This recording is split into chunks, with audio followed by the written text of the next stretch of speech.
Okay, the introduction is done. Now we can discuss different philosophical topics. Firstly, I think you can introduce yourself, talk about your fields of philosophical study and such. Okay, yeah. So I don't know. I'm never very good at introducing myself, but well, I'm Kane Baker. I'm currently doing a philosophy PhD, coming towards the end of it now. I guess if people know about me, they'll know about me through my YouTube channel. Um, and yeah, so my field of interest, I focus mainly on philosophy of science. Um, I'm particularly interested in the scientific realism, anti-realism debate, and I suppose epistemology in general. Also quite interested in meta-ethics. I guess, pretty much any area of contemporary analytic philosophy is at least somewhat interesting to me. But I think those are the areas that I tend to focus on the most at the moment.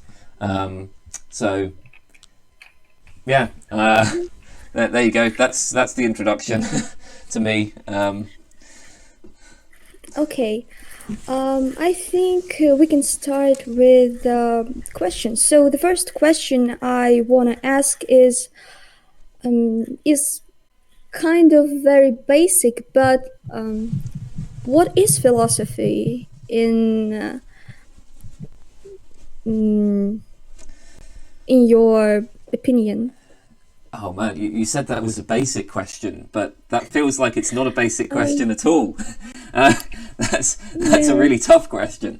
Um, you know, I don't know if philosophy really is a kind of unified field, right? I often feel as though we give the name philosophy to just a whole bunch of questions and problems that aren't dealt with by other subjects, or that we maybe don't yet know how to deal with in other subjects. And certainly when you look at like the history of philosophy, it is the case that there were a lot of questions that were once part of philosophy that then broke off as we figured out how to answer them in more clear ways. So philosophers used to talk about things like the nature of space and time, and I guess they still do, but actually a lot of those problems have now moved into physics. Questions about the nature of the mind, a lot of those have broken off into psychology, and perhaps that kind of thing will continue into the future. I suppose I tend to see philosophy as being, I mean, inquiry into the nature of things, into the nature of the world, but in a way that is non-empirical, like non-experimental. Like philosophers will tend to use more conceptual tools, thought experiments, rather than performing experiments in the world. Of course, that's not a strict distinction, because actually there are some philosophers who will perform empirical experiments, and there are some scientists who will engage in thought experiments and so on. But yeah, I find it.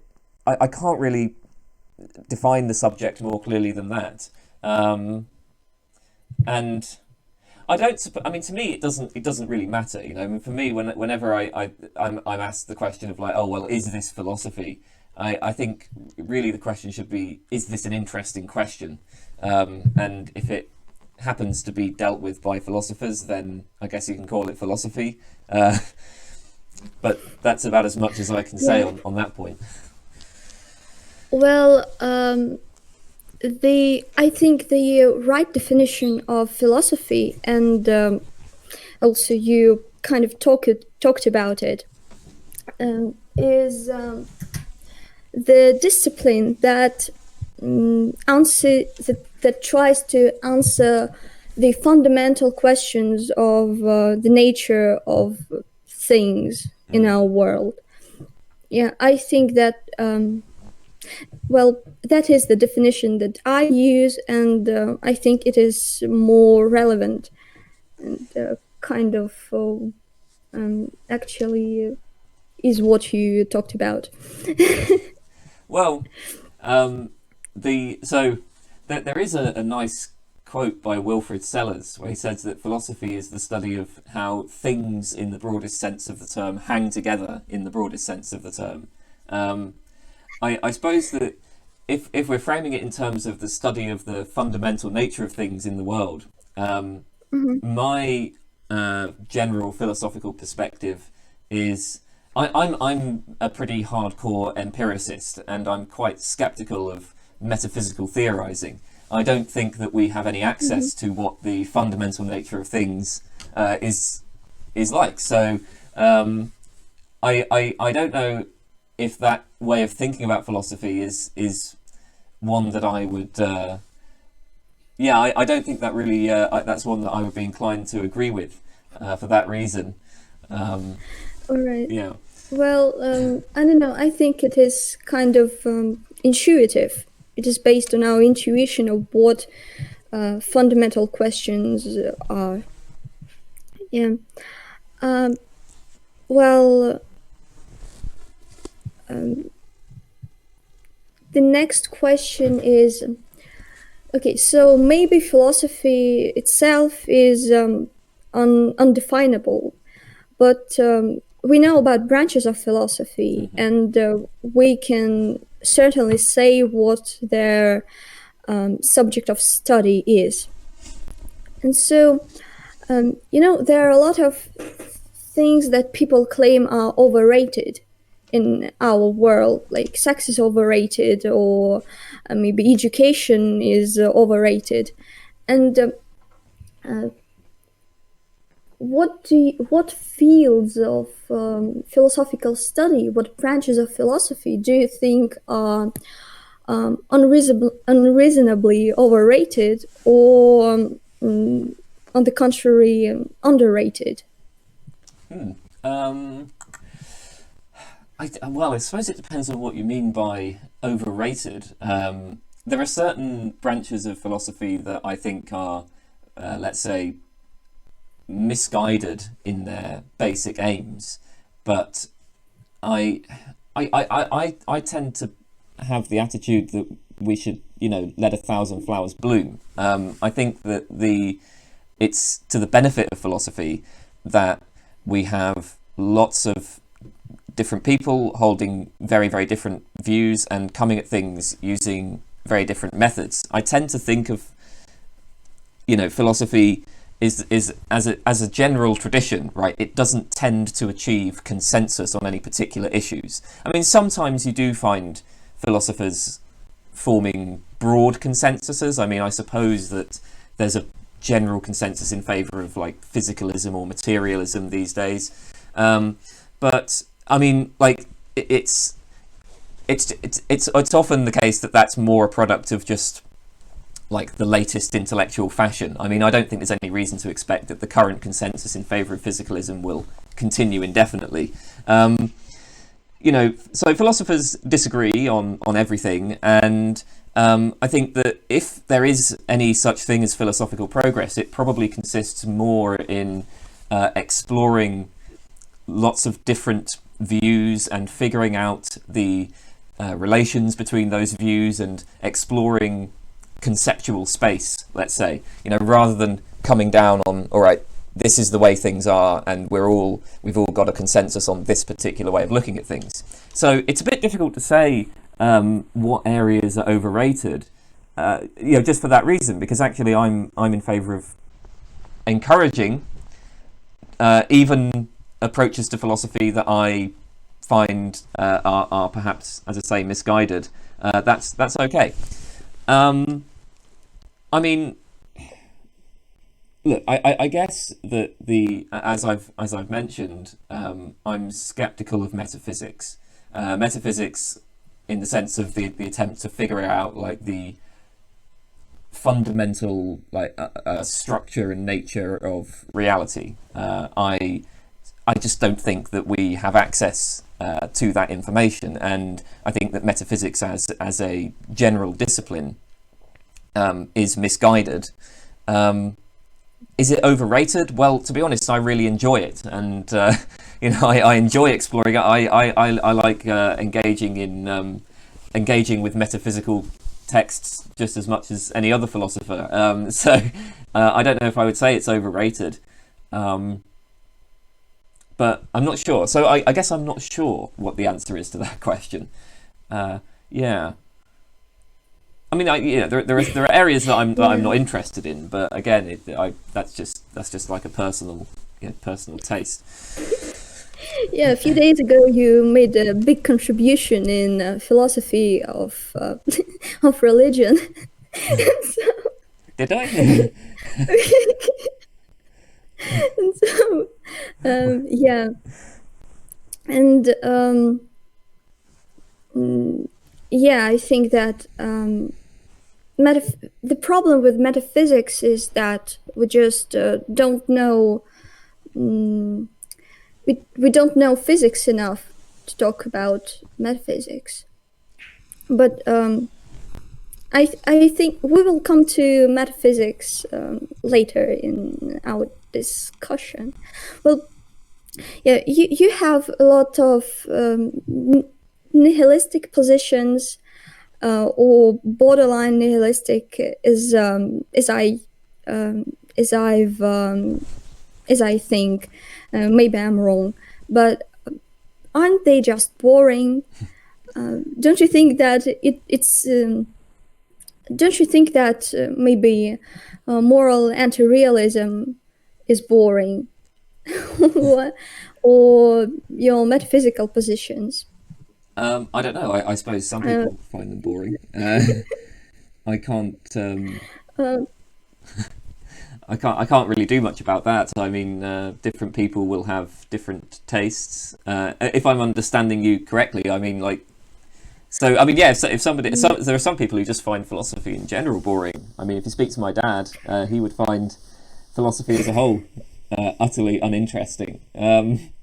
So, yeah, I'm not really sure how to respond to that. Other than, I mean, I would say that just because a position is boring doesn't mean that it's wrong, right? I could be right about this, even though it's not interesting to people. Yeah, but the world where nothing exists is so dull. I think it's just I don't know. For me, it's very it's full of negative emotions when I think that nothing exists, or even something doesn't, which I tend to believe exists. Well, yeah. So even if you don't like metaphysics, what is your ontological position, if there is one? So I mean, so I yeah. So like I mentioned empiricism. So Yeah. I don't really see this as so much an ontological position, but it informs the way that I think about ontological questions. So empiricism, as it's traditionally understood, I guess that if you sort of look at the kind of textbook definition of empiricism, it might be something like, all of our concepts are derived from sense experience, all our ideas derived from sense experience, something like that. This kind of concept empiricism, and that's, I mean, that was a very powerful tool to a lot of philosophers who endorsed it, because it allowed them to kind of break down concepts, and it allowed them to sort of criticize a lot of philosophical assumptions that others had made. I think that way of approaching it, as important as it was historically, is not so useful these days. I mean, mainly because that's just like a psychological hypothesis, about the nature of the mind, and Also, if you endorse the idea that, you know, all concepts are derived from sense experience, it looks like you're going to have problems justifying ampliative inferences, so inferences from what we currently observe and experience to things that are unobserved. And we kind of need to make those sorts of inferences because, you know, we need to make predictions about the future and so on. So when I say I'm an empiricist, I mean it in the sense of what's sometimes called stance empiricism. So the idea is that broad philosophical positions should be thought of not so much as claims that can be evaluated as being true or false, but as sort of attitudes or commitments. And then empiricism involves a commitment to viewing science as a kind of paradigm of rational inquiry. It involves accepting disagreement on any given factual question.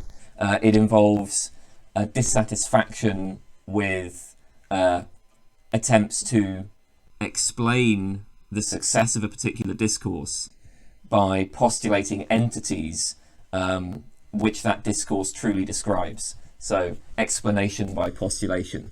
And so this perhaps connects to, you know, what you were saying about the kind of nihilistic positions I hold.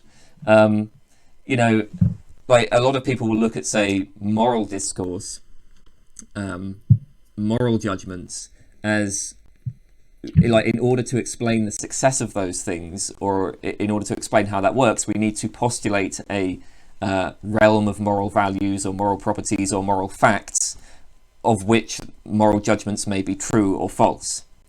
And empiricism, as a stance, kind of resists that. It says, like, no, we should favour, like, other ways of accounting for the success of particular institutions rather than by postulating sort of things existing in the world. So when you say, you know, my ontological views, well, like, generally I'm going to be agnostic about those questions. I think that there are lots of things in the world, you know. There are people and chairs and cars and mountains and all of the, you know, common sense things that we all accept exist. I'm perfectly happy to say they exist. But in terms of, you know, what are they like on a sort of fundamental level? What is their fundamental nature or structure? I don't know.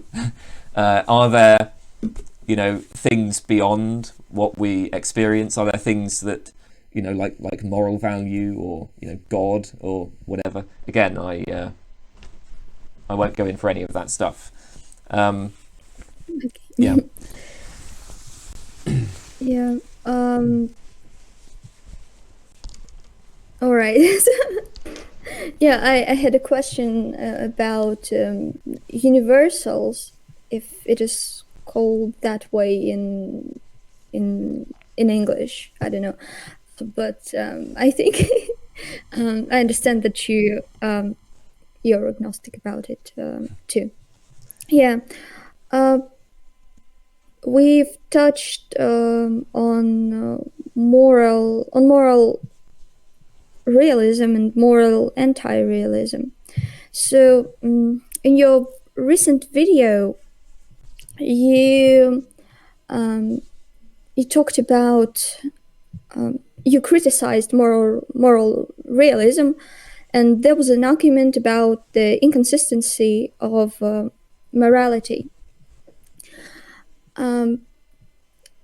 I think that we can solve the problem of inconsistency the other way. Let's say that there is no distinction between consequentialism and deontology, for example, and all of our moral reasoning is consequentialistic. For example, if we take deontology, when we use categorical imperative, we still analyze consequences, but of our actions projected on everyone. Or if we talk about the virtue theory, it is also based on consequences, but the consequences of having a certain character trait. So I don't know if you how could you react to that position? Yeah, well, when it is worth pointing out, the argument I gave in that video was certainly not one that I think is, it's not one that I would put forward as being rationally compelling. It was more just a sort of suggestion, right? Like, I think that anybody who's a moral realist has about 100 different ways that they can respond to that argument. And I guess the way that I was looking at it was more, okay, well, there's at least kind of on the face of it, there's something that it seems like it might be inconsistent, right? There's a seeming inconsistency here. If you're a moral realist, then you're going to have to figure out a way of resolving that inconsistency. But it's also possible to react to this by just kind of accepting the inconsistency. Like somebody who is more inclined already towards anti-realism would naturally just look at this and say, well, okay then.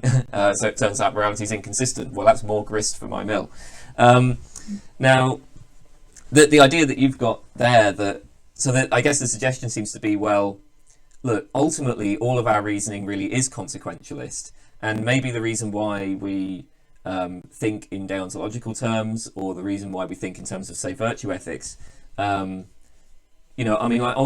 the rules that we adopt or the virtues that we attribute to people are based on the good consequences of those rules or those virtues. It all comes down to consequentialism, essentially, and there is no inconsistency because of it. Yeah, I mean, I think that is one way of resolving the tension. It seems so. I guess one way to look at it, at least that sort of makes sense to me, is to say something like, well, when we think in terms of deontological rules or in terms of virtues, that's just a sort of useful heuristic. It's ultimately in our everyday life, we sometimes just have to react to things quickly, and so we don't have time to work out all of the consequences. And of course, we are all of us are cognitively limited, so it's very difficult to figure out what all of the consequences of any given action might be. So it makes sense that we have just these sort of simple rules that we can easily apply, that generally work. But ultimately, right, what's morally right is to maximize the best consequences. Our rules will sometimes make us go wrong, but that's the best we can do, practically speaking. Yeah, I mean that seems like a perfectly acceptable position to me. I mean, my only point to this would be, look, there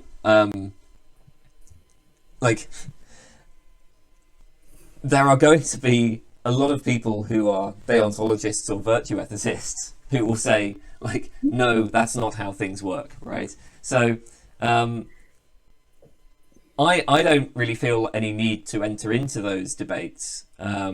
I can just sort of point out, well, philosophers haven't actually achieved any consensus that this is the right way of thinking about things, and I don't see any reason to predict that they will achieve a consensus in the future.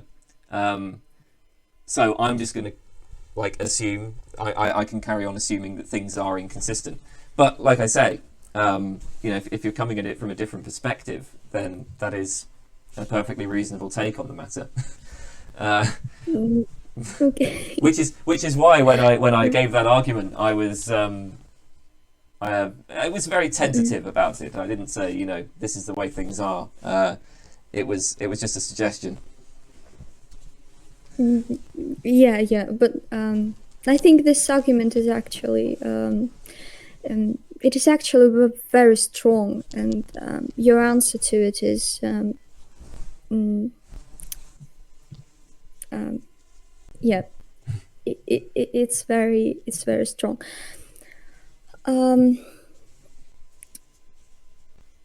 Well, it is also a basic question, but from the start, do you consider yourself a theorist of error?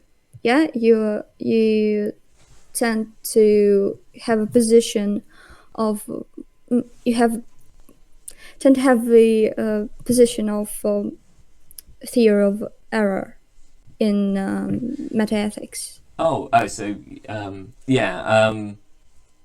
So this is just the view that moral claims so they should be viewed as beliefs that can be evaluated as being true or false, but they're just all false because there are no moral properties. I'm inclined to that position. So I'm very, very much an anti-realist about morality, but whether we say that moral claims are all false or whether we say that they're just not the sorts of things that can be true or false, actually that's not particularly important to me. But right now, I'd be inclined towards an error theory. I'd be inclined to say that when we make moral claims, that's kind of like when we talk about, say, witches, right? So saying that verity is a witch, well, that's just false because there are no witches. Saying that slavery is wrong, that's just false. And slavery is good is also just false. Not endorsing slavery. I personally dislike slavery very much. No one will understand you on this stream. So on this live stream, so you can say whatever you want. Okay, yeah. Well, but it is I have a kind of basic question, and I think that in your lecture you answered it, but I couldn't remember it. So if all of our moral statements are false, then how can we make moral decisions or justified moral decisions? We can't make them, or... So justified moral decisions, I'm not sure that I would say we can do that, but it depends on what you mean by justified. Now, the broader question of like, how do we make moral decisions? This is maybe a good example of the kind of perspective I was talking about earlier, where like as an empiricist, somebody who's like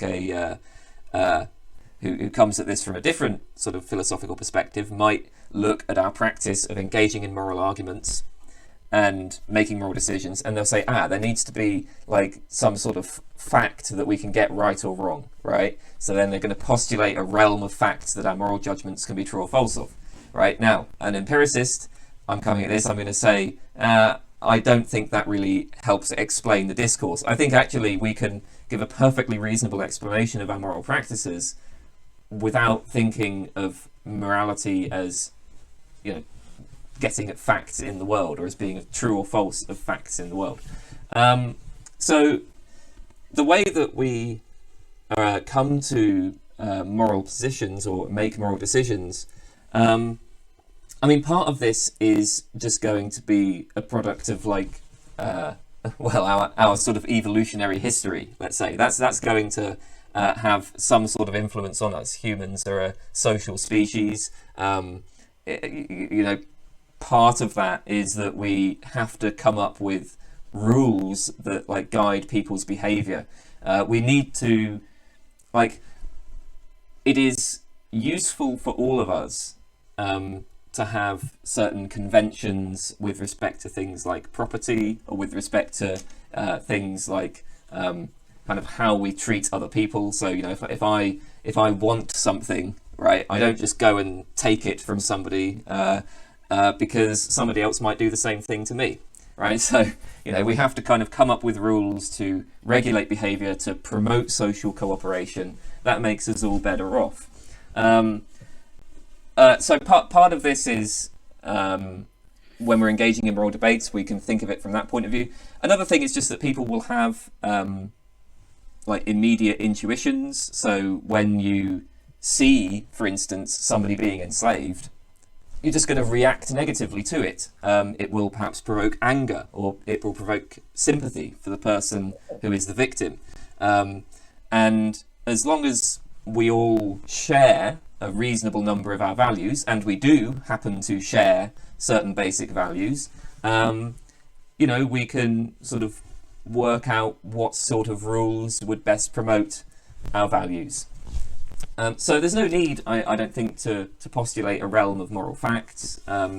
There's no need to suppose that moral judgments are true. I think we can account for moral decision making perfectly well by I guess just looking at like the psychology of humans, right? So yeah, I think that's the answer I would give to that.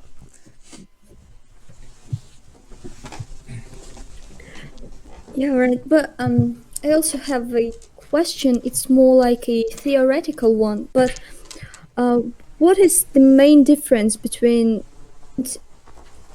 intuitivism and individual subjectivism? Because for me, it seems like they are almost the same. I'm not sure what that distinction is. What is this in reference to? Is this? Can you just explain a bit more what? Well, there are a lot of moral theories, and there is the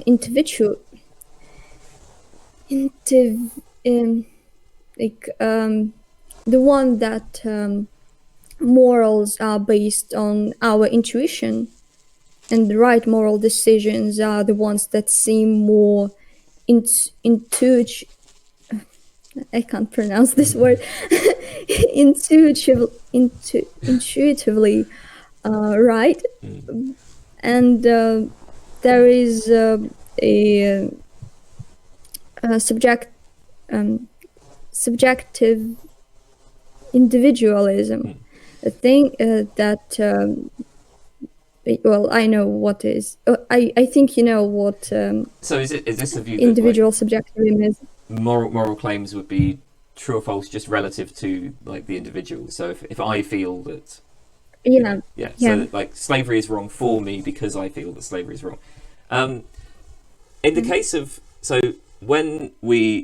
what I think a lot of philosophers will say about this is that actually intuitions, how should I put this? So the way that we talk about intuitions really depends on our broader philosophical theory or metaethical theory, because there are a lot of moral realists who would consider themselves to be intuitionists. But what they would say is that intuition, and by intuition what I mean here are sort of pre-reflective, pre-theoretical kind of gut reactions, almost like you say when if you have like a case like the trolley case where one person's on a track and then there's 5 people on a track and you're asked what should you do, should you switch the track? Well, you're going to have like an immediate reaction to that, or at least most people will think yes, of course you should switch, and others will think no, you shouldn't. But like those are just the intuitive reactions. So what a lot of philosophers will say is, well, like intuition is actually just as reliable a source of information about the world as is perception. There's no reason why we should be any more skeptical of our intellectual seemings as we should be of perceptual seemings. So why do I believe that there is a cup in front of me? Well, because perceptually, right, it seems to me that there's a cup in front of me, and I have no particular reason to doubt that perceptual seeming. Similarly, why do we think it's a fact that slavery is wrong? Well, because it seems that slavery is wrong. Like intellectually, it seems that slavery is wrong, and we have no particular reason to doubt that.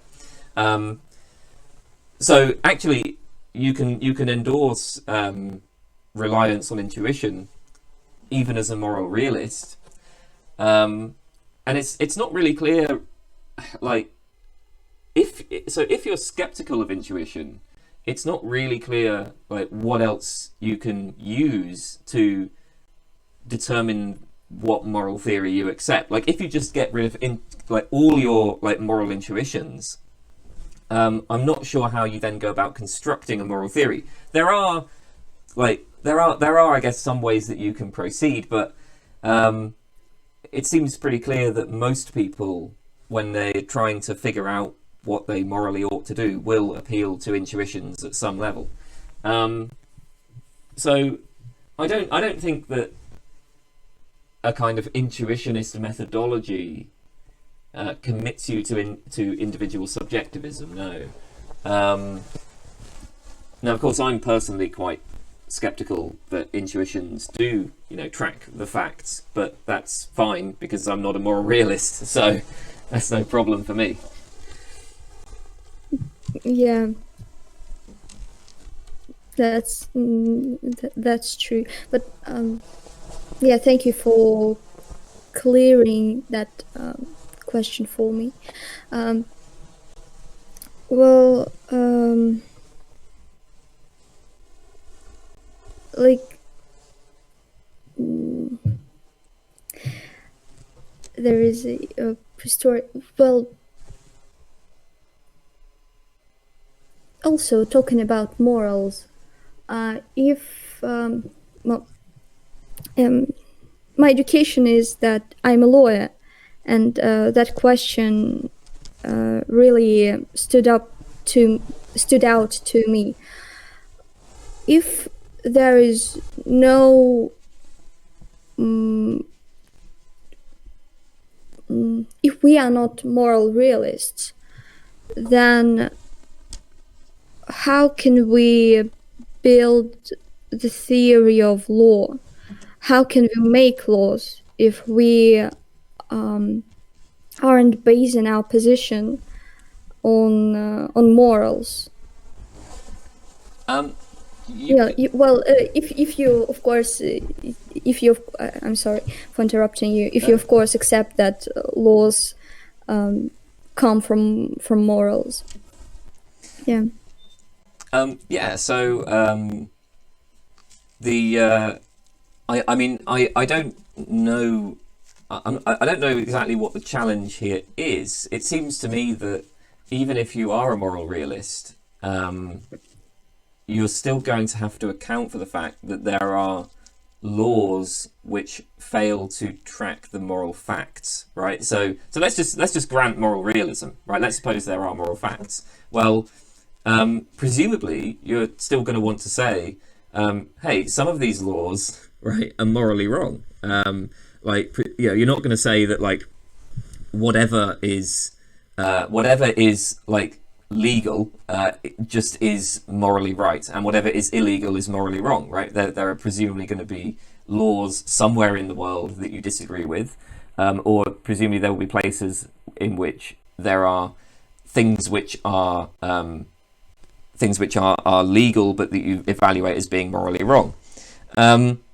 So I mean, from a realist point of view, then, right, you still have a whole bunch of laws which fail to track the moral facts. Now, an anti-realist is just going to say, okay, there are no moral facts, so that's like extend the same idea to like law in general, right? So I'm a little bit, yeah. I guess I'm not sure where the challenge is exactly. I mean, it is going to be the case that we can't. Oh, sorry, go ahead. No, go. All right. But when we discuss law and when we say, oh, that this law is bad, I think it is not just to have this law in our maybe civil code or something. How can we judge laws? How can we judge laws if we have no moral background? For example, as a moral realist, I think that the right to to have demonstrations is a basic right for me, because in my moral theory, I think that freedom of speech is a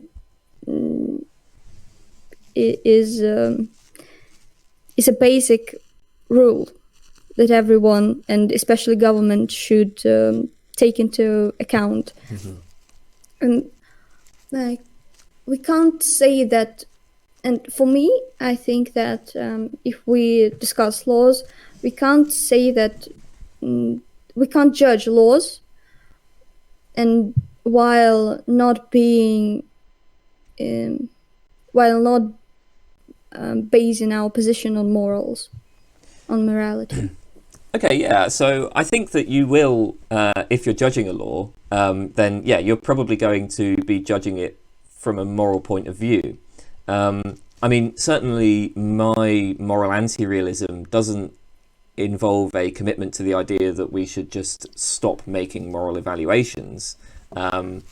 You know, I think morality is a very useful tool. So, you know, I'm quite happy to make moral judgments and engage in moral argument, and I'm fine with other people doing that as well. Now, if we think about something like, you know, okay, take your example, the right to protest.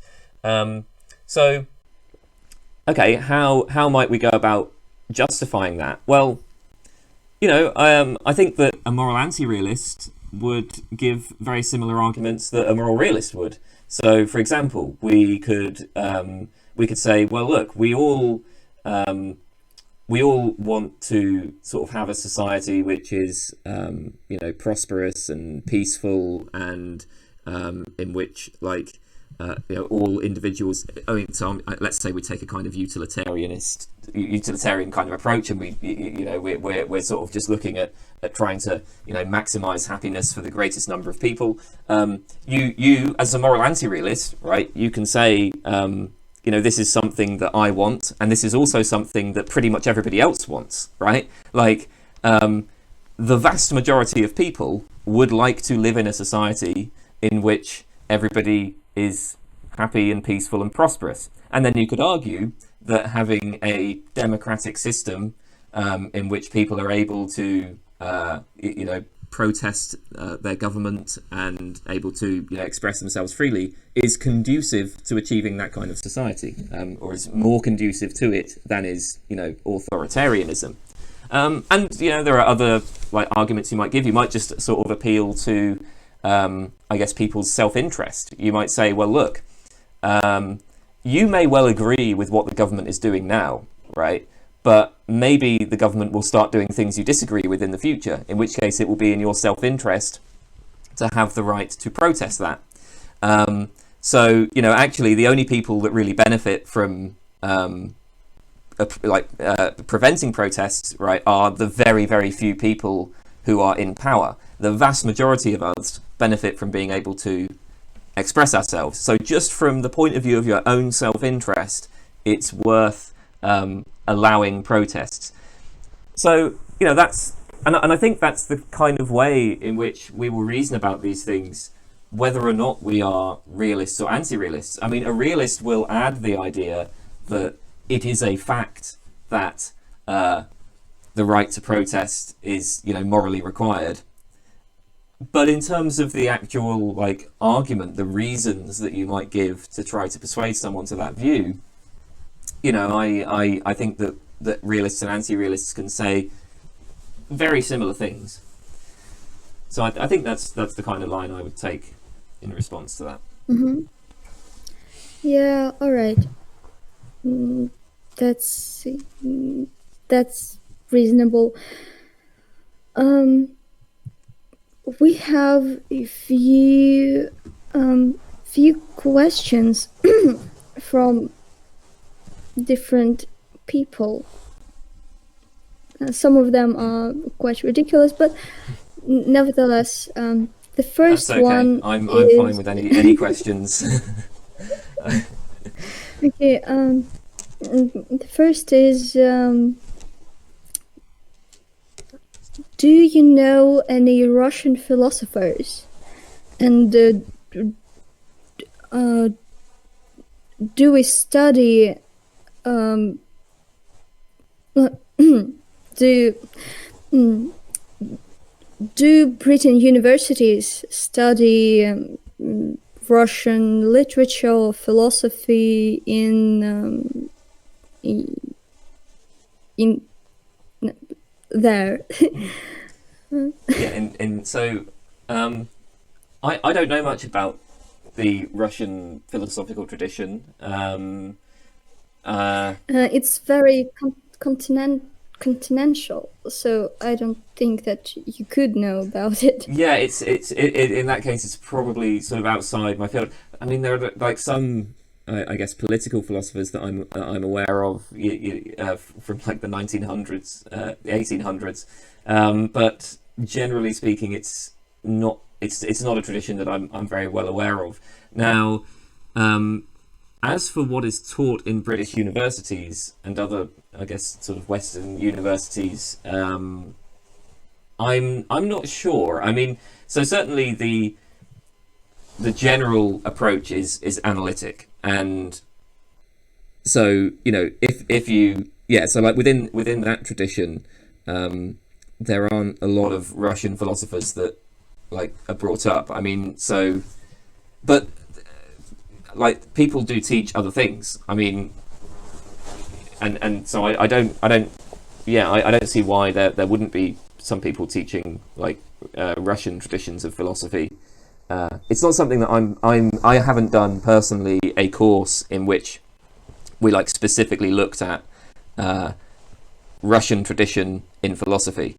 But then I never did a course which looked at, say, a tradition of Indian philosophy. But there's certainly plenty of Indian philosophers. So not a field that I know about. But yeah. All right. Yeah. Well, we don't have analytical. We don't have analytical philosophers, I think, because majority of them were anarchists. Those from 19th century, and then it's all Marxism and Lenin and all of this stuff. Yeah. And then can a schizophrenic be a philosopher? Sorry, can you repeat that? I didn't. Can a schizophrenic be a philosopher? Oh, you mean like the mental illness? Yeah. Yeah. Sure. Did I pronounce it right? Schizophrenic, I think would. Yeah. I'm sorry. That's schizophrenic. Okay. Yeah, I thought that. Well, yeah. I mean, there's no reason why not. Like, I mean, yeah. It's philosophy is just sort of, I don't know. It's just a kind of intellectual like discipline. There's no reason why people with mental illnesses shouldn't answer philosophical questions and answer them well.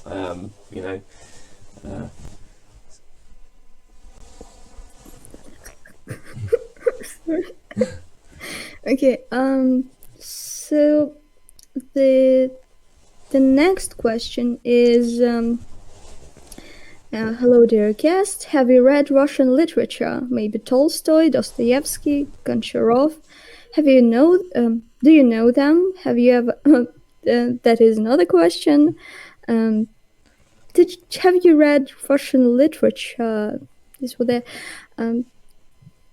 is what the person asked. So I actually. And I mean, this is something I'm a little bit embarrassed about, but I don't really read any fiction at all. So I mean, you asked like Tolstoy and Dostoevsky. The answer is no, because I don't read fiction, and the reason why is simply that I have to do so much reading just in like for my studying that I don't want to do it in my free time. Like to me, reading is work, and like I do a lot of it, and so you know I'm reading like philosophical articles and you know maybe other academic articles. I just in my free time I never want to read literature, and of course my own philosophical interests don't really overlap with like literature. You know, if you want to do philosophy of science, then again it's mainly like academic articles that you'll be reading. So as a result of that, not only do I not really read Russian literature, I don't I don't read any fiction. Who knows? Maybe that Yeah, will that's change in the true. future, but that's Yeah, me too. The last book I read was like 2 years ago or something. I don't read fiction too. Well, I'm talking about fiction. Yeah, the next question that is really bothering all of the people because it was asked 6 times. Have you ever heard about? Oh, have you ever heard of Alexander Dugan? What is your opinion on him? This is a continental philosopher. He's a radical traditionalist okay. from Russia. Yeah, I'm not familiar with his work, so yeah, I'm sorry. I have nothing to say about that. that's okay. Uh, Получили свой ответ. So let's continue. The serious question: what does Kane think about social philosophy? Marx, Durkheim, and how do we call it? Marx and Durkheim and different topics such as feminism, for example. So, what do I think about it? I'm not actually sure how to interpret that. Do you mean like what do I think of it as a philosophical field, or are you asking for my specific opinions? Obviously, that's quite a big Specific question. opinions. The Well, okay. No, it's not specified, yeah. but I think in general, have you studied it? Have you been interested in it? And maybe what what social philosophers do you prefer? With whom you agree with? Okay. So I was never really interested in that for quite a long time, and I mean during my my degree and my masters, I never took a course in political philosophy, which I guess is a type of social philosophy. So it was something that I never studied formally. I have more recently sort of become interested in this. It's again, it's not like within my field of expertise, but yeah, I mean, it's fine. It's interesting as a field, and I guess important. I don't know. Sorry, what was? I feel like I'm not sure if that's really an answer to the question. It wasn't something that I studied formally, right? But more recently, I have started exploring some of these topics. Maybe I should say that. So yeah. Yeah, and what do you think about maybe Frankfurt School, or I don't know how you call it in England, the new waves of thinking. For example, third wave of feminism, and I don't know, critical race theories. Do you have a particular opinion on them? or no? I mean, not particularly. I don't know much about like critical race theory and stuff. My yeah, yeah. I don't know. I don't feel like I have anything interesting to say about that. So I guess the answer would be no. Mm-hmm. Yeah. All right. That's I mean, fine. the thing is Um, that it's like so certainly with things like feminism and stuff. It's such a broad topic, and I'm not. I don't consider myself really familiar enough with it to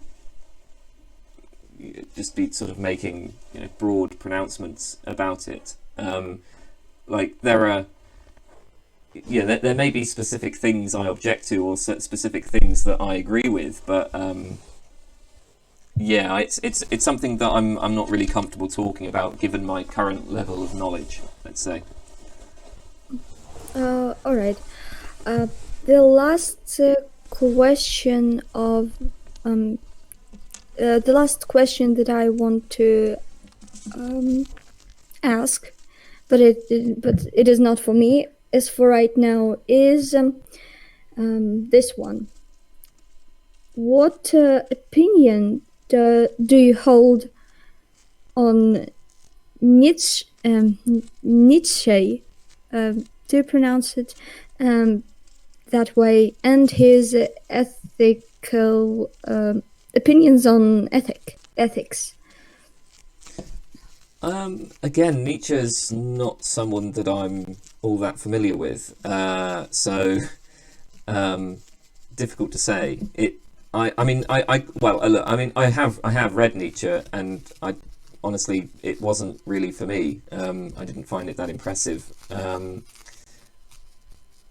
I think that Nietzsche. I mean, Nietzsche's a kind of, I assume, a kind of moral anti-realist. I think. I mean, is he? He, I think he we is. can call it. We can call it that way. But I mean, so okay, maybe he's not. Like I say, it's not someone I'm that familiar with. But I mean, certainly he comes at it from a very different sort of perspective. I do have a friend of mine who says that Nietzsche took a lot of his ideas from Max Stirner, and I do like Stirner a lot. Yeah. He even got his. He sent. Yeah, he has read all of his books, and a lot of ideas of Stirner have like flown to Nietzsche in some weird ways. Yeah. Yeah. So okay then. In that case, maybe I would share that there would be some overlap in our views. Yeah, because I find a lot of Stirner's work very interesting. So again, that's not really an answer to the question, is it? But that's as much as I can say. No, that's a great answer to such a question. As for now, I think we can return to some of my questions, and I want to ask you about philosophy of science, as this is a field you are. This is a field you are studying currently, and you are preparing for your PhD in this field, as I think. Yeah. Yeah. Right. So,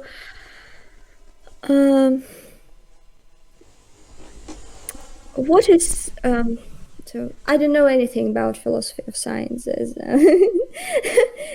I am sorry to admit, but what is the mainstream in philosophy of sciences for right now, or is this field this young that it doesn't have a mainstream? It doesn't have a development at all. Oh, I would say that it has. I mean, it has a pretty strong development. We can sort of identify, different periods in the history of philosophy of science. I think philosophy of science was quite significant in the development of like the whole field of analytic philosophy, insofar as both analytic philosophy and philosophy of science can sort of trace I guess the kind of roots. Well, maybe not the roots of analytic philosophy, but certainly a very important part of analytic philosophy was the logical positivists, and the logical positivists were primarily philosophers of science. Now, you asked what the mainstream is, or I'm not entirely sure what that means. Do you mean like the just maybe the main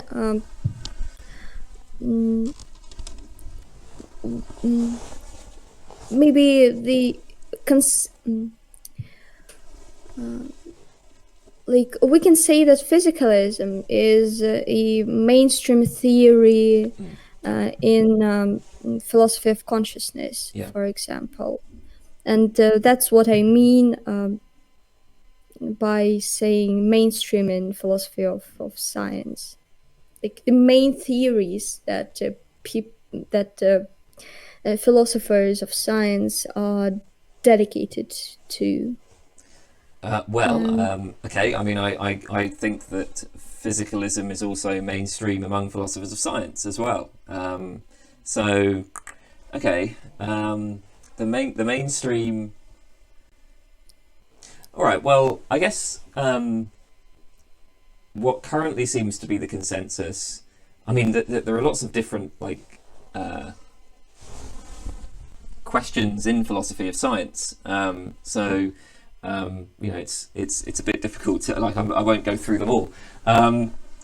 Okay, there is a very broad consensus. Just to take a topic that I'm interested in, there is a very broad consensus in favour of some sort of scientific realism. So scientific realism is, I guess, the sort of common sense view of science, insofar as scientific realism is the view that scientific theories are attempts to describe reality, and we are justified in believing that our best scientific theories do in fact succeed in doing this. So we're justified in believing that our best scientific theories successfully refer to entities out there in the world, and that those theories are approximately true. I mean, okay, they're not perfectly true. There are going to be things that we don't yet know. There are going to be mistakes that we've made, but they are, broadly speaking, true. They're for instance, it really is true that the aurora, the northern lights, are caused by charged particles from the sun interacting with being caught by the magnetic field of the Earth and interacting with molecules in the Earth's atmosphere. Right, that is a true description of what's going on in the world. So most philosophers of science endorse some sort of scientific realism. There are lots of us, though, who are anti-realists, who will deny this. I'm an anti-realist, but that, I think, is a mainstream view. Another mainstream view, I think, would be some sort of anti-reductionism. So I think there's now a broad consensus that that we're not going to at any point reduce the theories of like biology and psychology and so on to being just theories of physics. But there are lots of different things you might mean by that term. So yeah. So there you go. Those are a couple of mainstream views. Mm-hmm. And do you hold the same opinion, or does that, or do you disagree with them completely? Well, I'm very firmly on the anti-realist side. I think that what science does is so scientific theories, as I see it, should be viewed as instruments for systematizing, predicting, and controlling the observable phenomena. And I'm not prepared to believe that they are true descriptions of reality. Again, this is an expression of the kind of empiricist stance, right? So I want to try to account for the success of science without postulating like structures in the world of which scientific theories can be thought to truly describe. So yeah, I'm an anti-realist. I think most empiricists tend towards more anti-realist views of science. Yeah. All right. Thank you. How often do philosophers of science, well, the main opinion that I've heard about philosophy of science is that philosophers of science, their discussion is just around creating new fields and new sciences. And what things do they do besides that? I'm not sure that philosophers of science... What does it mean? Oh, sorry? No, nothing. Yeah, I'm not sure that philosophers of science do create new sciences. Maybe that's Maybe how they would like to see define them, themselves. Yeah. So, I mean, as I see it, philosophy of science... well, okay, like there are broadly speaking, I mean, there are, I guess, at least two different things we might be doing if we're doing philosophy of science. So there are those philosophers of science who are kind of interested in contributing to science. So there are philosophers of science who will attempt to use philosophical tools to help resolve certain scientific problems. So maybe a good example of this would be something like within biology, there are a whole host of different ways of conceiving of what exactly a species is. So, you know, on one view, two organisms count as being members of the same species if they're capable of interbreeding. On another view, two organisms count as members of the same species if they occupy the same ecological niche. And there are like about 20 different, well, maybe 40. There's loads and loads of different definitions of species. And all of these different definitions do raise some difficulty if we're trying to understand things like biodiversity, which is often defined in terms of species richness. So there are problems within biology which seem to be broadly conceptual, which philosophers have contributed to. So there are some philosophers of science who are kind of, like they're using philosophy to engage with scientific problems. Then another way of thinking about philosophy of science is we can kind of step back from science, and instead of trying to contribute to science, we can just say, we can just try to understand science, like as an activity. So, you know, what is the scientific method? Like how does scientific theory change occur? What are the scope and limits of scientific knowledge? What is the nature of scientific modeling? I mean, so there's all these questions like about science, and we're not really doing science when we step back and look at it. We're just doing philosophy, but we're like applying philosophy to the understanding of science. I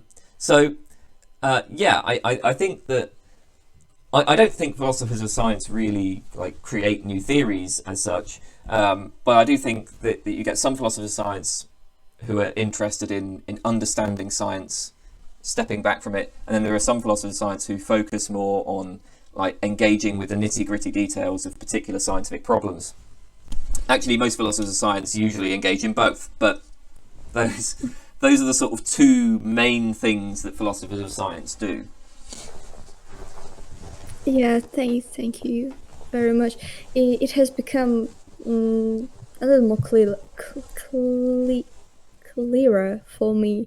Um, yeah, so we have a question that isn't about philosophy of science, but um, it is about the next topic that I would want to discuss. The question is, Kane, do you have any opinion about free will problem? Um, I'm sorry that we are jumping from one topic to another, That's okay. but yeah. Yeah, that's fine. Um, okay, free will. Yeah, my take on this, I tend to be a compatibilist. So my view, yeah, is that I'm quite happy to say that humans have free will, but what I mean by that is just there are various capacities that normal adult humans have that seem to distinguish them in important ways from, say, like animals or indeed inanimate objects like rocks. So, one of the things that we can do is we are able to reflect on our own desires and kind of overrule certain desires. So I have, say, the first order desire to eat chocolate cake. If I've got some chocolate cake in front of me, I want to eat it. But then I'm able to say, wait a minute, stop. Let's think about our long-term goals here. I want to remain healthy. I might care about my appearance, etc. If I just gorge on all the chocolate cake I'm presented with, then that's going to interfere with my long-term goals, so I won't do that. I overrule my first-order desire in light of my longer-term desires. So we have that capacity. We have the capacity just in general, like rational capacities, the capacity to kind of to think abstractly, we have the capacity to think about moral constraints. Even if we're anti-realists, we can do that. So there's all these things that we can do, which I would say constitute a sense in which we are able to control our actions. Now, what you can say is, well, look, metaphysically, right, obviously all of your actions are a product of like the combination of your genes and environment. So you don't really have any control over that. And I'm like quite happy to accept that. Like, I mean, we have these capacities which are important. I would tend to call that free will. If you don't want to call it free will, then that's fine. I guess that's just a sort of semantic disagreement. But I guess the thing is that free will should be something that is important to us. I mean, like when people talk about free will, it seems like they have in mind something that is important and significant. And I think we can identify a whole bunch of capacities that normal humans have, which are important and which do which do justify a sense in which they have control over their actions. Again, though, it's not really, it's not to me all that significant if you disagree with that and say you don't want to call that free will. But that's my take on it. Yeah, thank you. And yeah, I strongly agree with you on this particular topic, but I can't even imagine how can you take another position on free will. But yeah, because for example, United Nations. Okay. Yeah. I think that compatibilism is the most reasonable position that you can take.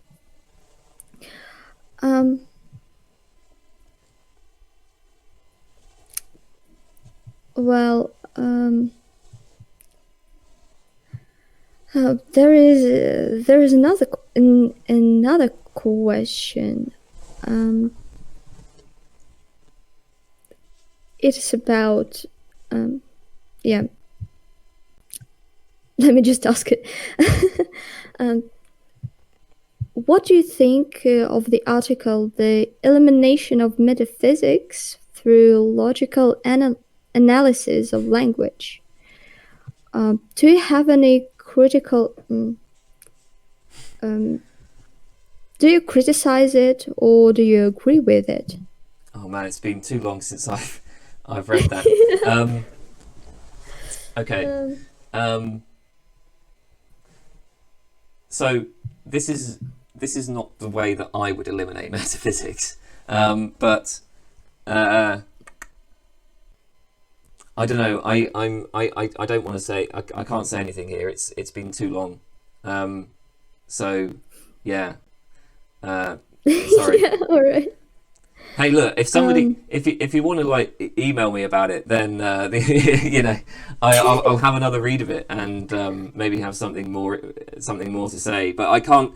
I'm no good at like commenting on specific articles. As a matter of fact, you know, somebody once. I remember once doing like an interview thing, and somebody asked me about an article that I had written, and I'd written it like 3 months before, and I couldn't remember any of the arguments I gave in it, right? So right, when it comes to these really specific questions, I'm no good. Not off the top of my head. Yeah. So I think Thomas, our usual viewer, Thomas Windham, has asked it, and I think he could email you.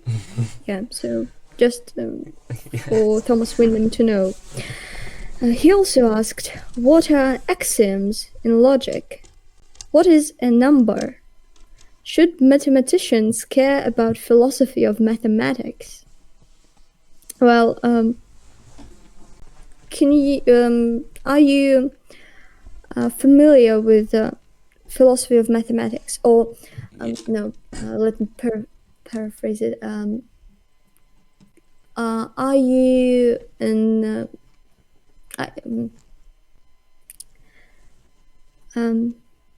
Can you answer something about it? For example, what is a number? Yeah. So with the question of like what is a number, I'm actually not sure. I haven't done enough philosophy of mathematics to have a clear opinion on that. Obviously, I would certainly want to reject Platonistic accounts of it, like views where numbers are like entities in a kind of, or like abstract entities that really exist in some other realm. But there are so many different accounts of what numbers actually might be that and I haven't done enough research on this topic to actually come down on any particular line. So I would just say that just broadly speaking, the way that I think about my broad philosophical stance is as I mentioned, it's more a kind of commitment, right? So although I am not perhaps capable right now of giving, say, an empiricist account of mathematics, I don't really see that so much as a challenge to empiricism as it is just an area which I haven't explored yet. I am pretty sure that Platonist accounts of mathematics go wrong, but I'm just not sure which alternative is right. So that's my answer. Yeah. Yeah, all right. And should mathematicians care about philosophy of mathematics? I don't know how can't they care about it, but nevertheless, what is your answer to it? I don't have an opinion on whether or not they should care. I think mathematicians can get along perfectly fine just engaging in mathematical practice, right? Like there are I mean, I assume, because actually I say this, I mean, I'm not a mathematician, but, you know, I assume that they have, like particular, I mean, when you're dealing with a mathematical problem, there are like particular, you know, rules that you have to follow, and there's a particular, like, practice that you engage in. There are standards for deciding what counts as a mathematical proof and so on. I mean, you can do all of that, and you can just engage in that practice without thinking philosophically about it. I mean, the same is true, say, of science. I think it's entirely possible to be a good scientist and to think not at all about the philosophical problems that might arise in your discipline, because, again, scientists, right, there are, say, particular rules that they're taught, particular methods that they follow. You can do that without thinking philosophically.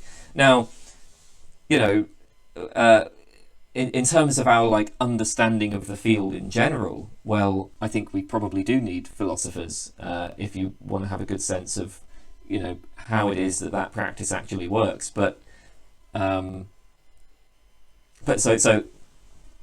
instead of thinking of it like in terms of what should an individual mathematician do, is it useful just in general to have philosophers of mathematics? Well, yeah, because, you know, like, we want to understand, like, what kind of knowledge is generated by mathematics, if any. You know, does mathematics successfully like describe mathematical entities? Does it get at mathematical facts, or is mathematics maybe something more like a kind of fiction, perhaps a useful fiction, or does mathematics describe structures and patterns in the empirical world, or and so on and so on, you know? If we want to know the answers to questions like that, you've got to do philosophy of mathematics. Yeah, and I think that in my personal experience talking to people, I don't know how what is the general opinion about philosophy in other countries, but in Russia, a lot of people and a lot of scientists almost despise philosophy, saying that it is something that we shouldn't care of. That philosophy is something is a thing from the past, and now the science is what we should study, and philosophy is something that you talk about with a cup of tea in some cafe or something. But I think it comes from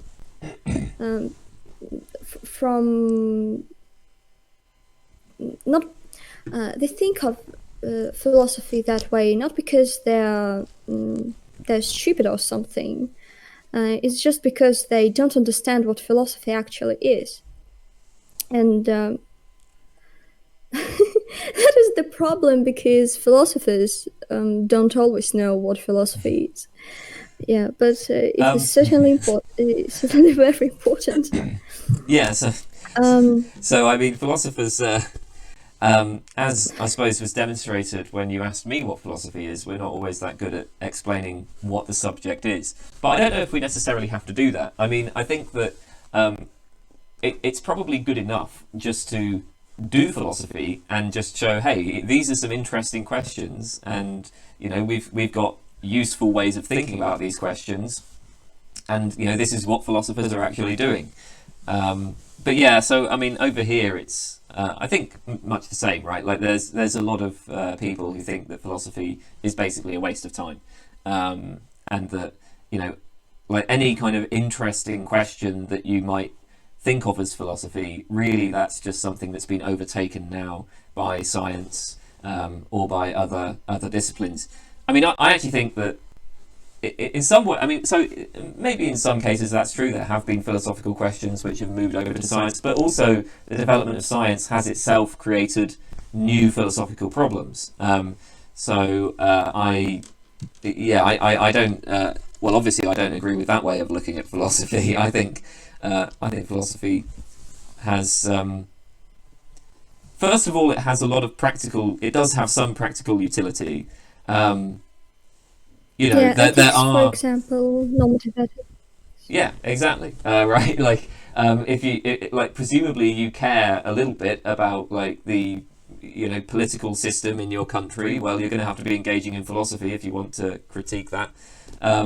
Within my field, philosophy of science, the simple fact of the matter is there are philosophers who have contributed to the development of sciences in their philosophical work. Like, there are philosophers and scientists who work together on problems. I mentioned the case of the species problem. Like, you can find articles written by philosophers and scientists working together on that.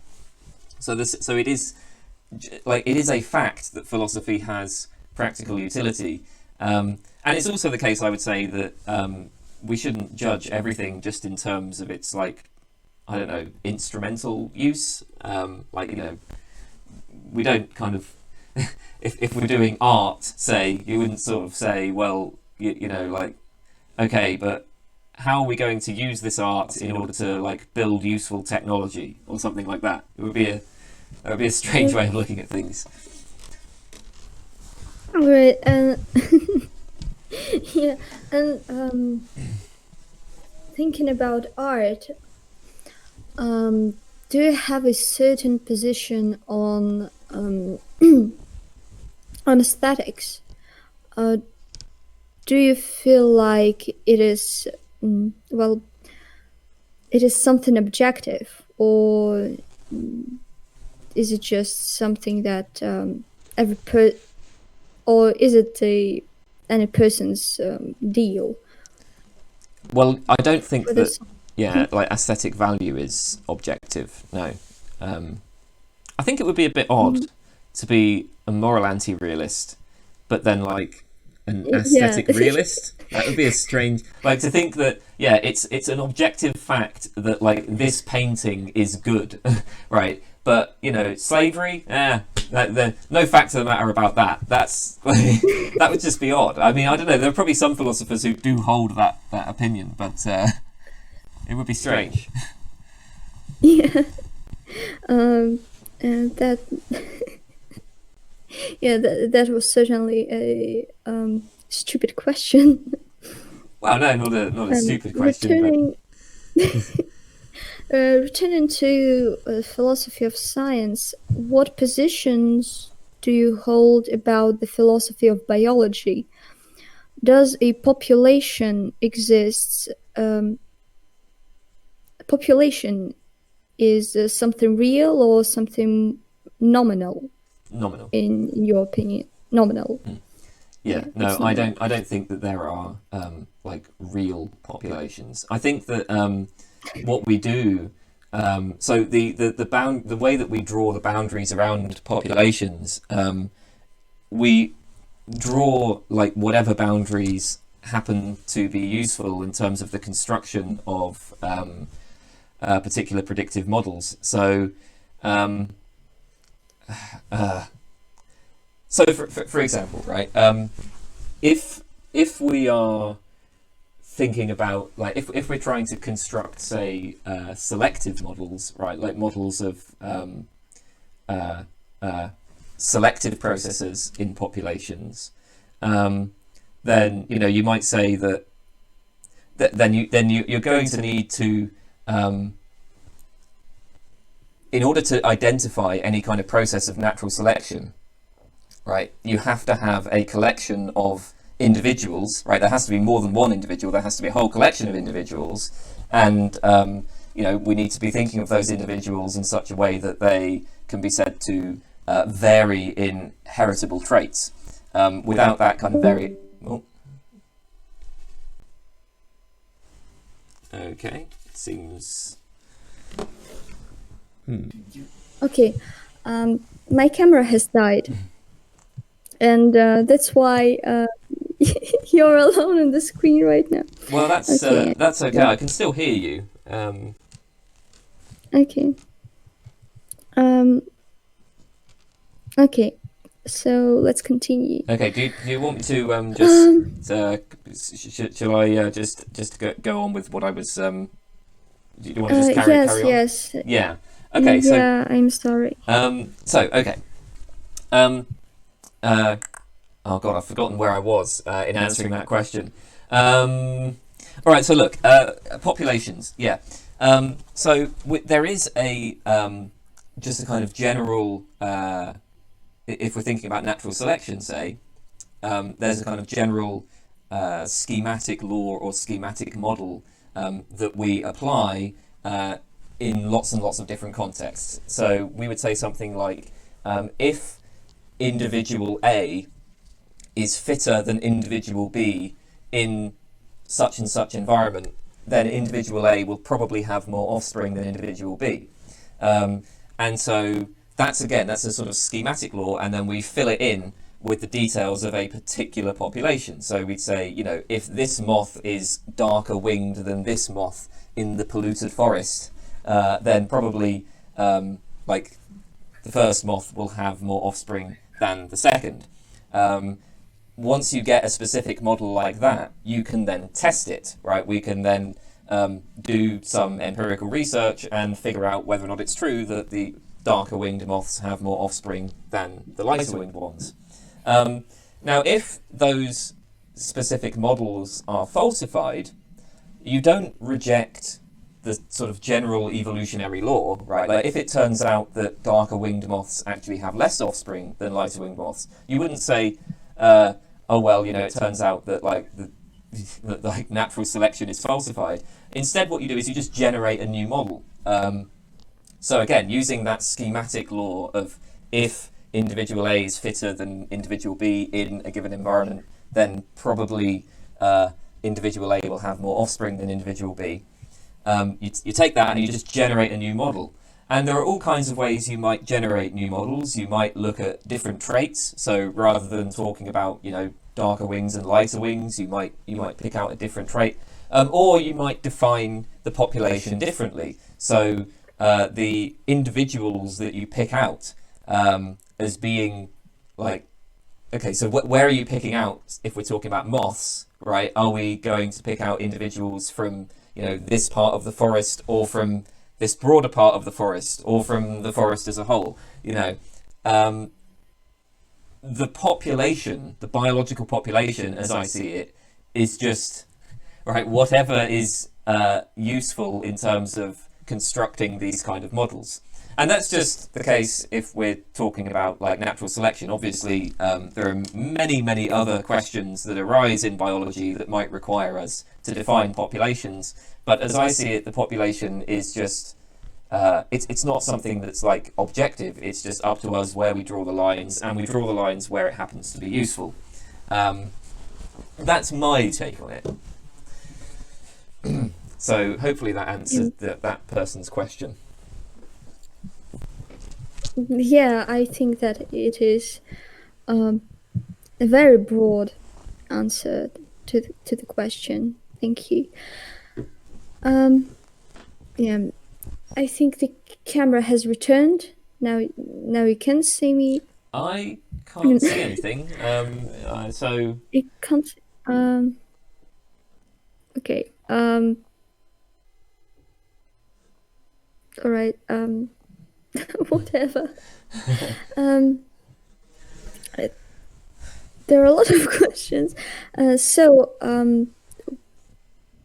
Another question. What are your views on social ontology? For example, nations. Do you have a particular opinion on that?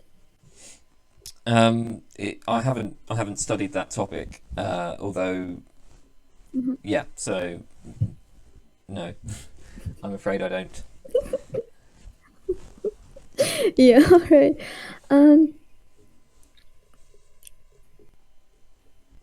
Yeah,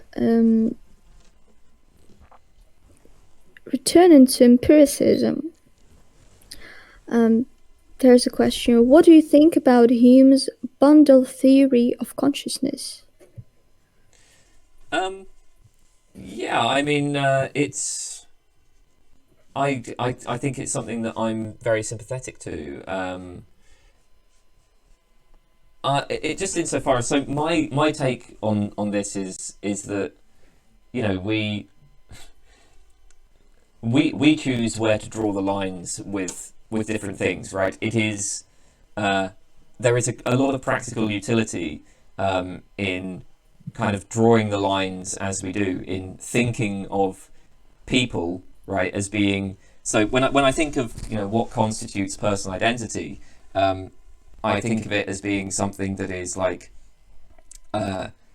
tied to this body over time. So like my personal identity is just a matter of whatever like mental states and so on occur in connection with this body as it changes over a period of time.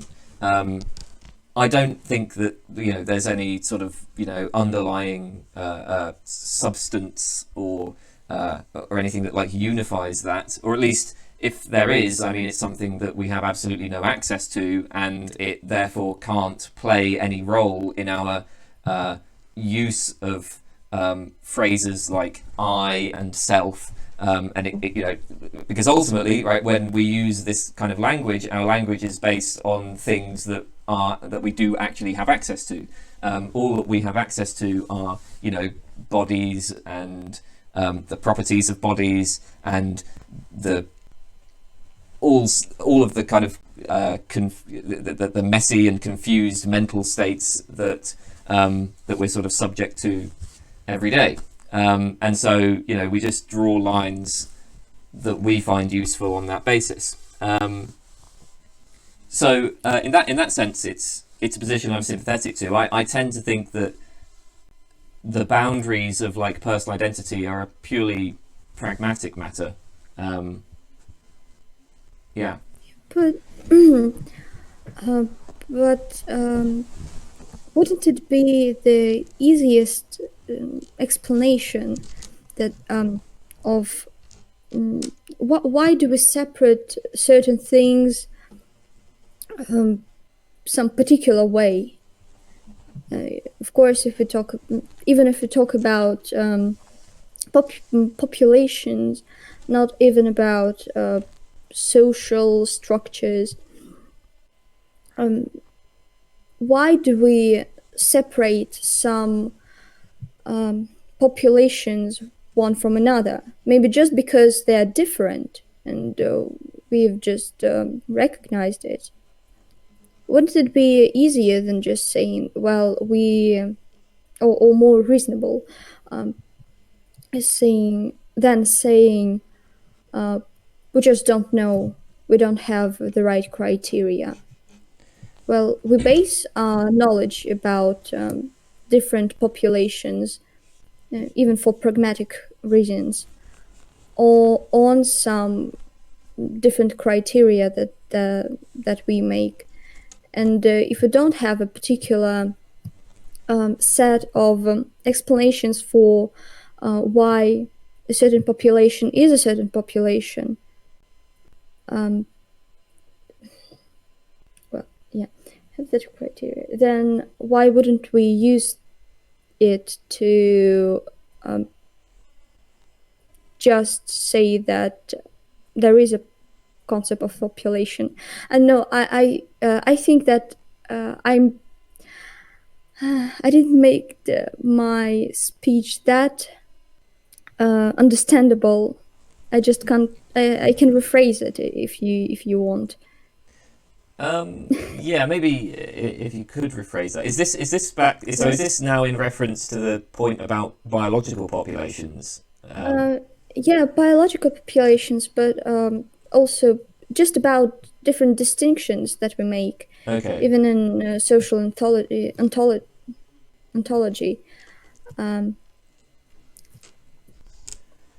Well, we have some different criteria for our distinctions. For example, how can we draw the line between one population and another population? Well, we have to have some criteria. And why can't we say that those criteria are actually the ones that we can use to say that different populations exist because A, B, C, D, the ones that we use for pragmatic reasons, why aren't they just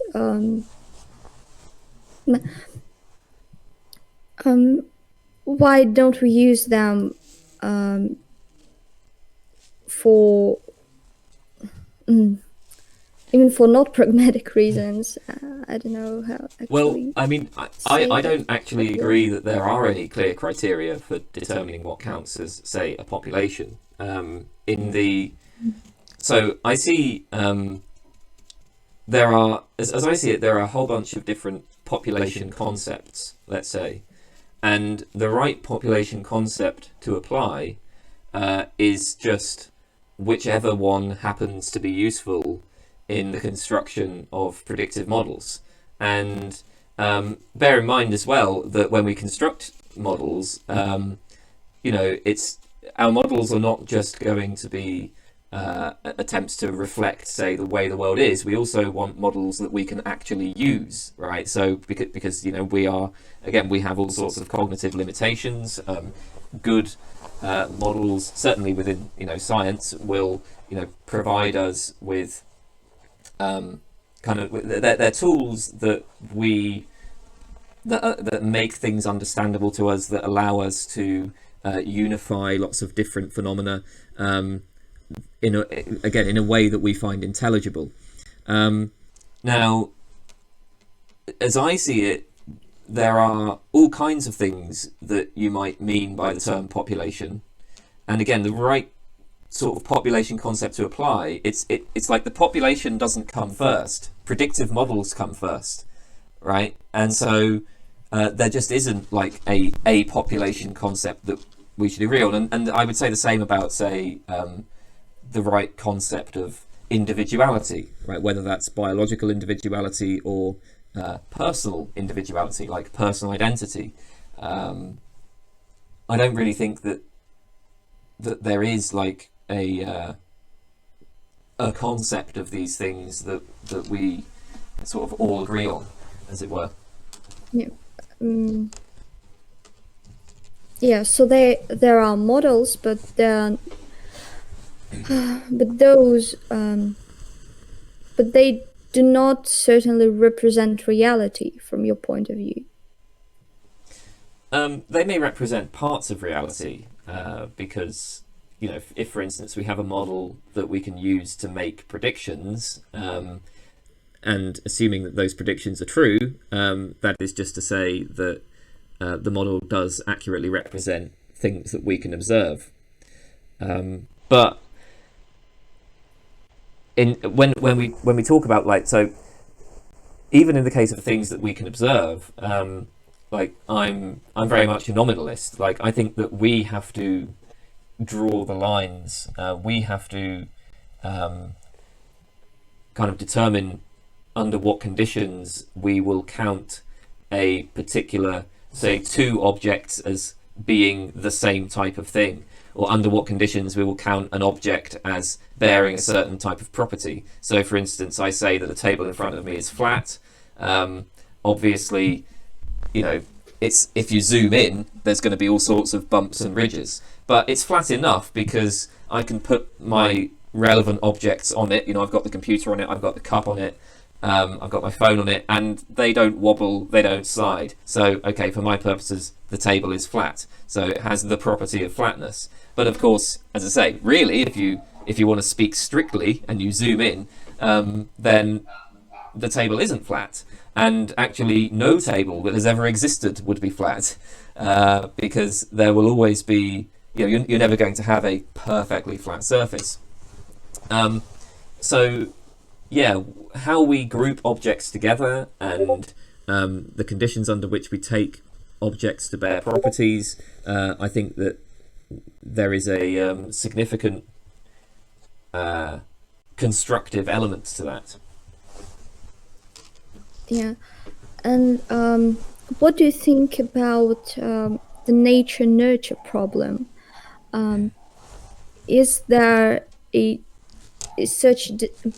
does such distinction even exist in your opinion?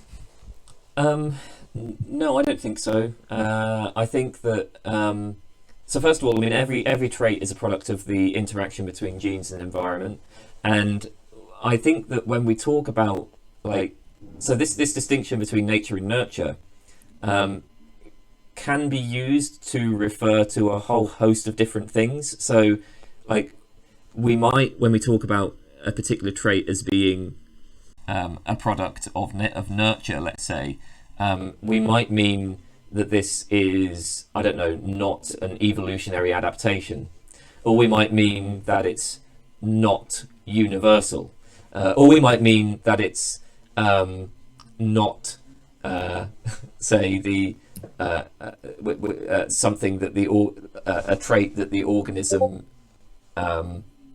it is like developing towards in a kind of normative sense. There are lots of different things that we might have in mind, and I'm inclined to say in any given context you should just avoid talking about nature and nurture and instead be more specific about what it is you actually have in mind. Like if you think that a particular trait is an adaptation, well, just say that. I mean, if you think that a particular trait is universal, just say that. So that's my take on this. I would be inclined to break that concept down into its constituents. Mm-hmm. Okay, and what do you think about geographical determinism? Well, in the case of human development, I don't really have any opinion on it. I'm not that familiar with it. So okay. Yeah, there is another question, and it is about consciousness. From Thomas Wyndham. If consciousness is an illusion, so what do we mean by dreams? Is it you that having dreams while sleeping, or somebody else? I don't think that consciousness is an illusion. So yeah, I don't. Yeah. I'm not. For people who do think that consciousness is an illusion, I'm not sure what they would say about that. yeah, yeah, I'm not sure too. I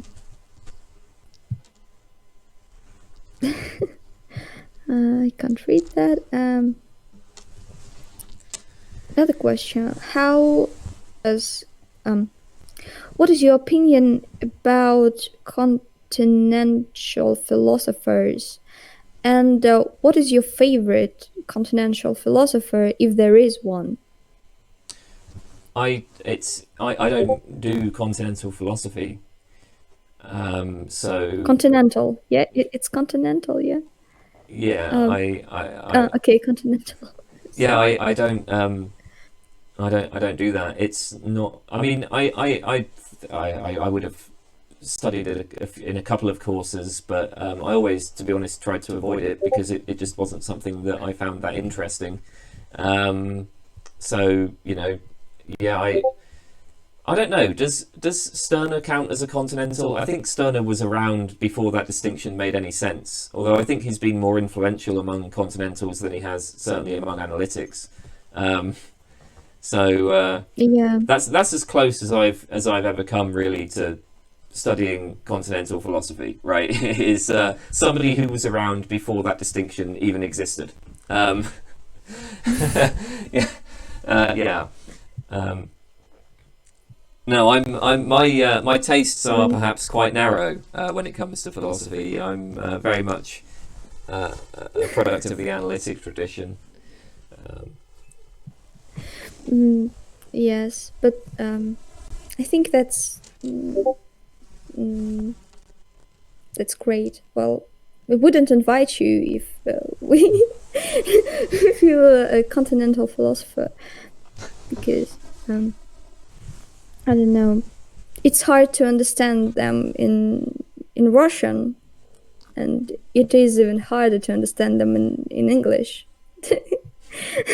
There wouldn't be a discussion at all. Yeah, another question. Well, it's a set of questions. Why do we trust epistemological testimony? Why do intuitions make propositions true? But I don't know, like, you didn't say it, but okay. Are contemporary philosophers obsessed with intuitions or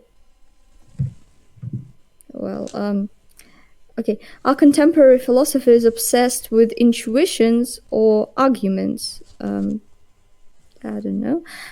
Okay, well, the first one is, why do we trust epistemological testimony? That's phrased in an interesting way, because why do we trust it? I'm inclined to say would just be a sort of a psychological question, right? Like, I mean, like, hey, why is it that humans do this sort of thing? In terms of like, are we say justified in trusting testimony?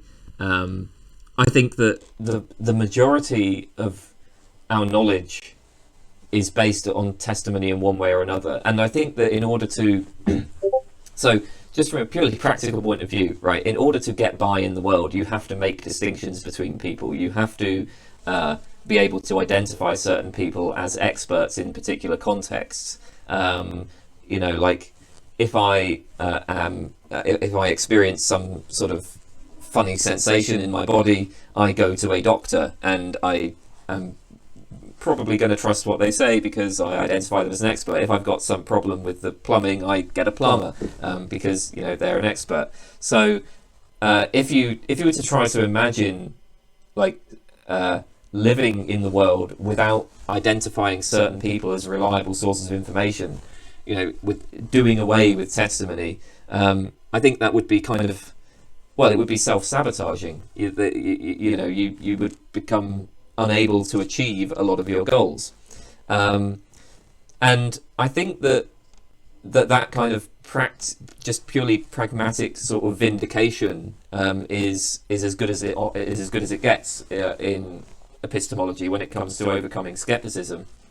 So, you know, I haven't studied philosophy of like testimony in any great detail, so I don't have any specific, like, you know, theory of the conditions under which we can trust people's testimony, but I do think that there are very, very, very good reasons to rely on testimony, generally speaking.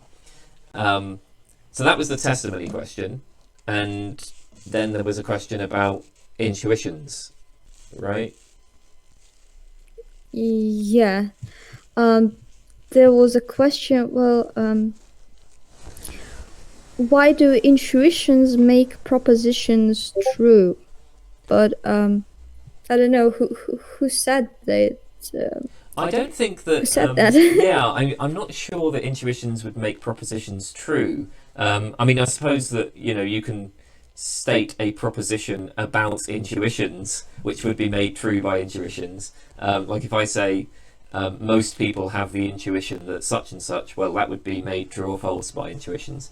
But no, in terms of like interesting philosophical propositions, it's not that intuitions make them true, but what a lot of philosophers will say is that intuitions are like reliable guides to the truth.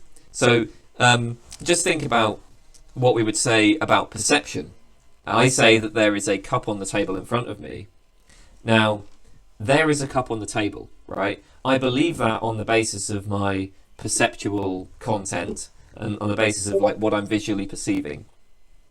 That proposition is not made true by my perceptual content. It's made true by the way the world is. It's just that my perceptions we assume are a correlate reliable with, guide to it. yeah. So it's what a lot of philosophers will say is they'll say the same about intuitions, that intuitions are a reliable guide to the facts in certain domains. Now, personally, I'm extremely skeptical of intuition. So, you know, this isn't something that I necessarily would say. But I think that's the common view. Yes, that's quite common, that certain intuitions can correlate with our with what we would call the right position, right philosophical position. Or, any arguments against epistemological nihilism? This is the question. What is Well, what do we have in mind by epistemological nihilism? nihilism. I don't know. Maybe the radical rationalism. The question is in English, so I didn't even translate it. Okay, I don't. Maybe. I'm not sure what epistemological nihilism is. Yeah. So I don't know. Yeah. All right.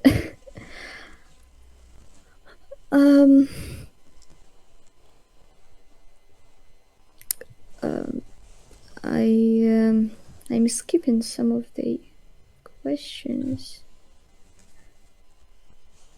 Yeah, this one was quite expensive, so I shall read it, but I'm not going to translate it, please, because it's it's a bunch of words. Я просто Иван из города Тверь, и я интересоваться, великий Лемон, густой шевелюра, сильный стример, смотреть Кейн, сильный, слабый. Ой, хотя... Нет. I won't read it. I'm sorry. Yeah. I can't continue with pronouncing it. Right. Let's get back. More personal questions. I think we will. Well, it's not like super personal, but just about your maybe path to philosophy.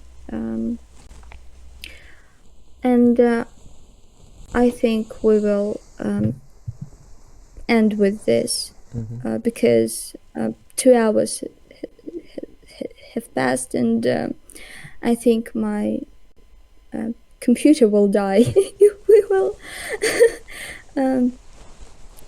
take some time more. Well, how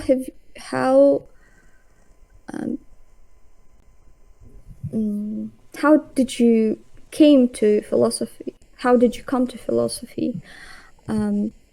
When will you? Why did you start studying it? And what was your motivation? I can't remember. So yeah, I know that I did philosophy when I went to university. That was what I wanted to do for my degree, but I can't actually remember why it was that I chose philosophy. I know that when I was a kid, it's not something that I was like always really interested in, because I know when I was a kid I wasn't that interested in philosophy. At some point around the age of 14, 15, 16, maybe, I think I just started thinking about philosophical questions. Or maybe I realised as I was studying subjects in school, like I did psychology, maybe I just thought that the more philosophical questions related to that were the ones I found the most interesting. But the thing is that I really don't have a very good memory for my past. I tend to be somebody who just sort of lives, in the moment. I don't have any clear plans for the future either. Actually, I tend to, think about like what I have to do in the next week, and that's as far as my mind extends, either forwards or backwards. I'm not. Yeah, I don't remember much about what motivated me to become a philosopher. I know that the reason why I continue to do it is just because I find it fascinating. I don't think I need any other reason than that. But like God, I really don't know. Yeah. All right. What? But do you remember what? Maybe what field fascinated you most, and maybe as for right now, what is the branch of philosophy that you find the most maybe interesting and exciting? I Maybe a think that part of yeah. Okay, continue, please. I'm sorry. yeah, I think that when I first got into it, I was mostly interested in philosophy of mind. And I think that I drifted away from philosophy of mind because I came to the view that a lot of the questions were just totally irresolvable. And I found myself I just didn't know what to think about it. And so because I wasn't really able to defend a particular position, there was no position that I was happy with, it wasn't really that fun. What I do now, well, I mentioned, I focus mainly on philosophy of science. Although, to be honest, I've been focusing mainly on philosophy of science for long enough now that I'm kind of ready to move on to other things. So I don't know if it's the topic that excites me the most. I did my dissertation on my degree. Was philosophy of science. Most of what I studied in my master's was philosophy of science. My PhD is philosophy of science. It's all philosophy of science, and I think I'm ready to move on. So yeah, it's. I still love it, but it's just like I have found myself getting. I don't know. I'm finding myself wanting to think about other things. Yeah, and maybe what field do you want to get into as for right now? Well, the great thing about philosophy is that you can just cover so many different things that you don't really have to choose something specific. I suppose that look, I will always, if I'm successful at becoming like an academic, then I imagine I will always focus somewhat on philosophy of science. I'm also very, very interested in meta-ethics. I have definitely gotten more into meta-ethics. Just over the last couple of months, it's something that I've always been interested in it, but it's just, I really want to get my teeth into it again. So that's what I'm looking at the moment. But I haven't really got time right now, actually, because I'm coming towards the end of my PhD, so I've sort of got to focus on that. Yeah.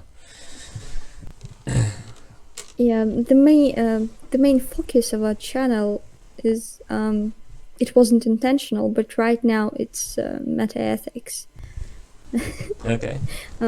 Yeah, we have a lot of content about it, and we are trying to, I don't know, enlighten people about it. It's a very interesting, exciting field. Okay. Maybe the last question will be will be totally unrelated to everything we've discussed, but can you name 2 films that you recommend and two directors that you enjoy the most watching. Well, that's difficult because I don't know what the taste. I mean, if I'm recommending something, it depends on the tastes of the person I'm recommending it to. So it's like it's kind of hard to say. I mean, also I don't actually watch films much these days, mainly just because films are sort of too long. I like to watch. If I'm watching something, I'll usually do it when I'm eating, and I find that like a television episode, if I'm watching TV, it might be 45 minutes to an hour. That's enough time for me. With a film, it just sort of goes on too long. So yeah, I don't watch a lot these days. My favourite film is 2001: A Space Odyssey, and but I don't know if I would recommend that because that's like there's a lot of people who would not enjoy that. So whether I recommend it would depend on the tastes of the person I'm talking to. Many people have already watched it. I think exactly. Yes, I mean, movie. if you're the kind of person who would probably like that movie, then you will have already seen it. So yeah, I really I don't know. I don't. If I was going to recommend a film, I'd need to know more about the person's taste. But honestly, if you want film recommendations, I'm not the person to come to because I don't watch many films these days. Maybe TV shows that you mentioned. The only TV show that I really watch is Doctor Who, particularly the classic series from 63 to 89. Although I do like the modern show as well. Yeah. Yeah, I've dropped it a couple of years ago. But yes, this was a phase. Right. Oh, for me, it wasn't a phase. It's since I was like 9 years old, it's been my favourite show. So yeah, all right. Well, it's not something that we see on TV regularly, so that is something you should look for.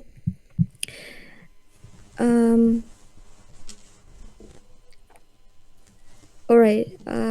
I think we have come to an end of of an interview, though it was kind of all over the place. But thank you so much for being here, and thank you for your answer, for your profound answers. Thanks for having me on. I really appreciate. I really appreciate it. Is for our viewers. Спасибо вам огромное. Спасибо за милый чатик. И будем ждать вас еще. Подписывайтесь на канал Кена Бейкера. Ссылка, конечно, есть. Если вы еще не подписаны, то я не знаю, что с вами не так. Спасибо большое всем за стрим. Спасибо большое, что донатили. I think we can